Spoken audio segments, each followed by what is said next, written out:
हे बघा, जॉबवरून सुटल्यावरती माझ्या फ्रेंड माझ्या घरी आलेले आहेत. कारण की माझ्या बेस्टीच्या मुलीचा आज बड्डे आहे. त्यासाठी आम्ही घरी आल्यावरती छानपैकी फ्रेश होऊन तयार झालेलो आहोत. हे बघा, तिथून आम्ही केक घेऊन तिच्या घरी गेलेलो आहोत.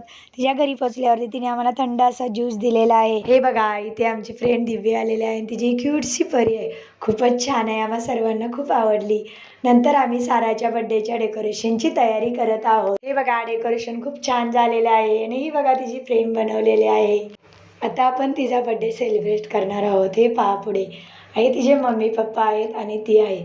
सर्वांनी छान असा मॅचिंग लुक केलेला आहे. खूपच छान वाटत होती त्यांची फॅमिली. ही बघा, ही तिची आजी आहे. आजी म्हणजे नातीची दुसरी मैत्रीण. तिने तिच्यासाठी सोन्याचा बदाम आणलेला आहे. आता मी तिचं औक्षण करत आहे. औक्षण करून झाल्यानंतर मी तिच्यासाठी छानसं असं गिफ्ट आणलेलं आहे. हे पहा तुम्ही. आणि नंतर माझ्या सर्व फ्रेंड लोकांनी वेगवेगळे तिच्यासाठी खूप छान छान गिफ्ट आणलेले.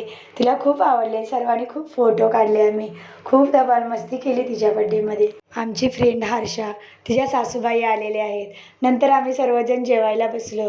जेवून झाल्यावरती आम्ही सर्वजण आपापल्या घरी निघालेलो आहोत. माझी तब्येत ठीक नसल्यामुळे माझा थोडासा आवाज बसलेला आहे. बाय, आपण उद्या भेटू.